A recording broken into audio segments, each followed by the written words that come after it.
all the efforts being made to free the remaining hostages in Iraq.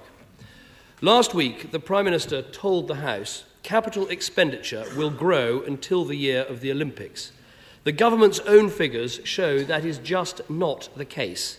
Will he take this opportunity to correct what he told the House last week? Yes, in the building of the Olympics, capital investment will rise very substantially.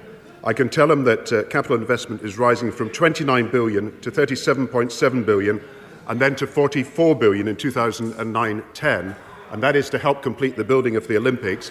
Afterwards, it will fall as a result of decisions that we made. But I can tell him the comparison is between 44 billion of investment now and even in real terms a comparison with 99-92 when he was in charge of advising at the Treasury. We are investing 44 billion. He was investing only 16. Cameron. I'm afraid that is just not good enough. Last week,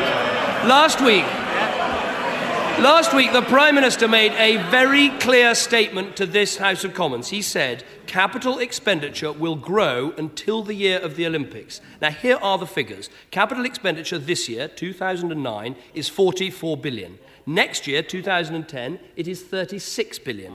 The year 2011, it is 29 billion. And in the year of the Olympics, 2012, it is 26 billion.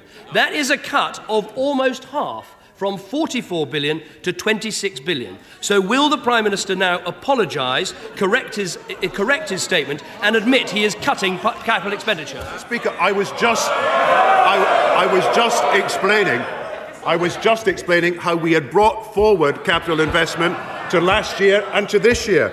Mr. Speaker, the figure in 2006-7 for capital investment was 26 billion.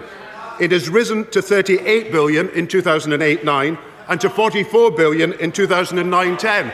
That is so we can advance capital expenditure to deal with the downturn. The problem for the Right Honourable Gentleman is that he wants to cut capital investment now. He wants to cut it while we are increasing it. We are increasing it to complete the building of the Olympics and other projects, whereas his party would be cutting capital investment now. He has got to face up to the fact that he is going to spend less than us in every year. Cameron. The Prime Minister has been caught absolutely red-handed. He made a statement to the House about capital expenditure growing every year, and the fact is it is being cut. If he believed in transparency and honesty and truth in public life, he would get up at that dispatch box and say, I'm sorry, I've got it wrong, I gave the wrong figures, here are the right ones. Now do it. Speaker, Mr. Speaker, I have explained to the House that money has been brought forward to 2008-9 and 2009-10. Instead of having expenditure of just 30 billion in 2008-9, it is 38 billion. Instead of expenditure of less in 2009-10, it's 44 billion. We took the decision to advance public expenditure to deal with the recession. Now let him come clean. He would be cutting public expenditure this year, next year, every year after. He is trying to evade his responsibility for wanting 10% cuts. Mr. Speaker, in the answer before last, the Prime Minister talked about the year 2007-8. In the last answer, he talked about the year 2008-9. The fact is, those years have already happened. What he said at the dispatch box last week was that capital expenditure would grow between now and the Olympics. The figures are here in the budget book, page 226.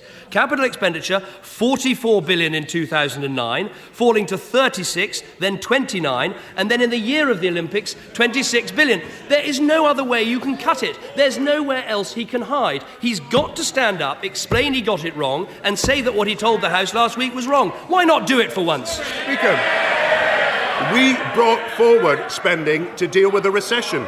I know he's against us bringing forward the spending, but we brought forward current and capital spending to deal with the recession. Now let me tell him that spending is 44 billion in the year 2009-10. That is the highest capital expenditure ever in our country. It compares with the recession years under the Tories, when capital spending was only 12 billion or 16 billion. We are taking the action to invest in our public services, they would cut our public services now? And why does he not admit that it will be 10% cuts in public services under the Conservatives? David Cameron. Let's first of all be clear about the Prime Minister's claims about Conservative policy. Even his own colleagues don't believe him. This is the report we had from last week's Cabinet. Darling pointed out that Brown's Tory cut figures did not represent the Conservative Party's policy, but were merely extrapolations.